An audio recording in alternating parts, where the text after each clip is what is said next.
Hi, welcome to the Boca Voice and Fact or Fiction Friday. Today, I am so fortunate to have my longtime friend, Rocco Mangel from Rocco's Tacos. Rocco, thank you so much for joining us. Thanks for having me, Peter. You know, I got to tell you, Rocco is a fixture in Boca Raton, and now all over the country. You've just been exploding all over with these franchises, and it's not really a franchise, right. But you know, I mean, your restaurants are just exploding, and I just can't be excited for you enough. Thank you. Yeah, we're doing pretty good. We're not all over the country yet, but we're up in New York. Well, you're in New York, you're in Orlando, all over Florida Right, for all sure, over Florida, and in New York. And now we're blanketing the west coast of Florida. So tell us a little bit about what got you your start in Rocco's Tacos.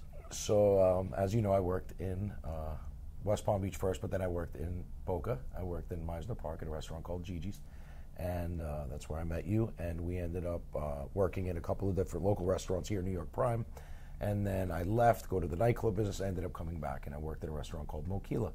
And there I learned about Mexican cuisine and a couple of turns and twists. I ended up traveling around the country, went to 64 different Mexican restaurants, and I did research and copy. And I came back to Clematis, and I ended up buying the restaurant that I was a busboy in when I first moved here in 1997. And I opened Rocco's Tacos on December 15th of 2007, and the rest is history. That is unbelievable. Yeah, it's great. Now, you've had, you know, other things that have gone on during that time, some trials and tribulations. Yeah, I have. I was married, divorced. I have a little girl. Who's the love of your life? Yeah, love of you my life. can't watch Facebook and not see that. Yes. That is definitely. Look at you just bloom right now talking about I've got a little girl named Charlie. She's 4 years old, and I struggled with addiction, and I conquered that. And then in my sobriety, I learned in August of last year that I got diagnosed with affirmative diagnosis of multiple sclerosis. Let's talk a little bit about that. So August of last year, excuse me, I was laying in bed, and the left side of my body got paralyzed from 2 o'clock in the morning till about 5:45. I'd woken up, and I had suggestions in 2009. I had severe head trauma that I had MS, but all tests led to say there's no symptoms. We just think that you have lesions. And then there was a confirmation. I had an MRI. The MRI showed an enhancing lesion, and I do have relapsing, remitting multiple sclerosis. I went to the Cleveland Clinic down here. I got a diagnosis, and then doing what obviously, you know, somebody does. You look for the brightest and the best to my ability.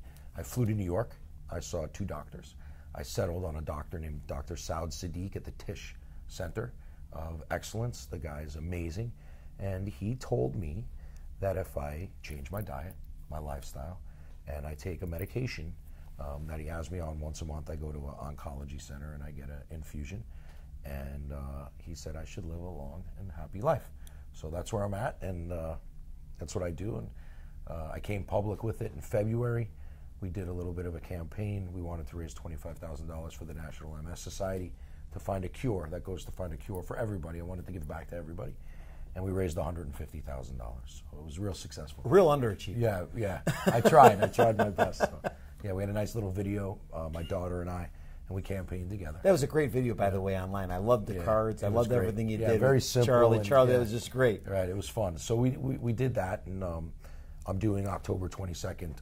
There's a 100-mile bike ride in New York around the boroughs. So I'm going to probably do 50 miles. I've got a team of guys here that supported me, and we're gonna ride for Rocco now. It was Team Rocco, it was Run with Rocco. Now we're gonna ride with Rocco. It's an MS thing, and we're gonna use my Brooklyn location. Nice. Now your sister Janine, who lives in New York, yes. I'm assuming is going to be a big part of that in New York. She is. My sister does live in New York, and she's been super supportive of the whole thing. That's great. And those of you who don't know, Lorianne is who's been a longtime friend of Janine in New York, who's kind of really kept Rocco and I close over the years. And I got to tell you, the two of them have kept me informed with what's been going on with Rocco and his fight against MS. This is a big fight throughout the country, and I don't think a lot of effort has been put towards, or a lot of energy has been put towards this fight in MS, and I think we need to get the word out, and I think it'd be good if we put a lot of resources, and we're going to put some links into this video for people to look at and see how we can bring support and knowledge to the general public on how you can get involved in the fight against MS. Rocco's done a great job of bringing awareness, but again, every day there are people that fight MS. It's very important that we find a cure for this disease. People fight, and it's a silent killer of a lot of people. They struggle with the disease every day, and as you can see, as they're walking through their life, that you can't tell necessarily that they're battling this disease, because you walk them through and you can see Rocco walking through, and you necessarily don't realize they're battling this disease.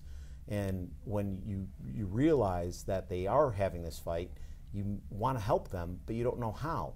So please take a look at some of these resources that we're going to provide you in links, and let's get involved with this particular event and help Rocco and others like him and get involved. Rocco, what else can you tell us, and how else can we get involved? So we have a website set up. It's called jointeamrocco.com. It's open throughout the whole year, and you can make a donation on that website. Now, people need to understand the money doesn't go to me. The money goes towards the National MS Society, which goes to find a cure globally.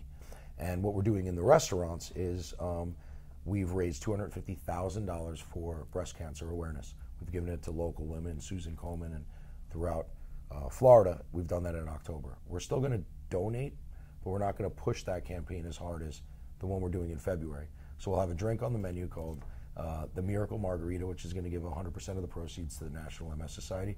And then we're going to, in February, the whole month is going to be for MS, and we give a portion of our proceeds from the restaurant to the National MS Society. And then, obviously, this will be my second year doing the walk in West Palm Beach. And nice. You can just look at my Facebook page, and I'm sure my daughter will tell you when it is and how it's going to go.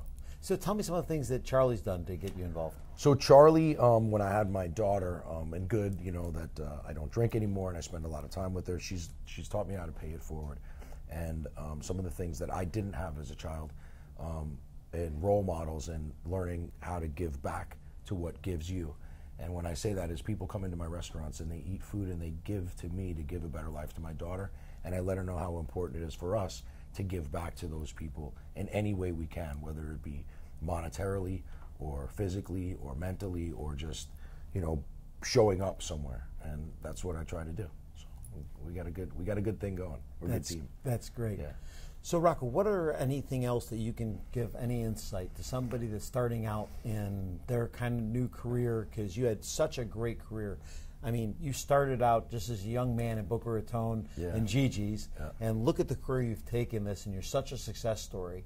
What can you give as advice as a young man or young woman starting out today and has a vision of having what you have today? I think that, you know, you need to take your time. I always went 9,000 miles an hour, and I'm really happy in the place I am in life. I started late. I didn't become successful till I was 35. I never went to college, but I took a little bit of everything that I can get from everybody and everywhere I worked. And the main thing I can tell people is just listen. You need to just listen to people that know things that you don't.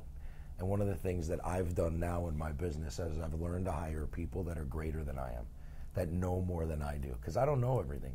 And if you run a company and you think that you know everything, then, you know, you might as well not have any employees or people that, and I always say to people, everybody works with me. There's nobody that works for me. And if we all work together, here I am, and I've got this big company, and I got 1,000 employees, and life is good. And I think that they think the same about me as I think about them. That's great advice, Rocco. I appreciate it. No problem. Thank you so much for joining us. Thanks for having me. We appreciate it. We look like bookends. I know, right? Thank you so much for joining us. And Rocco, it's always a pleasure to have you. Thank you for joining us on the Boca Voice. We look forward to seeing you next week on Fact or Fiction Friday. Don't forget to follow us online. And for sure, don't forget to follow Rocco in his journey and his fight against MS, and we look forward to seeing you on either looking forward to you following him and coming out and joining him on his ride or his walk towards MS. We look forward to seeing you soon.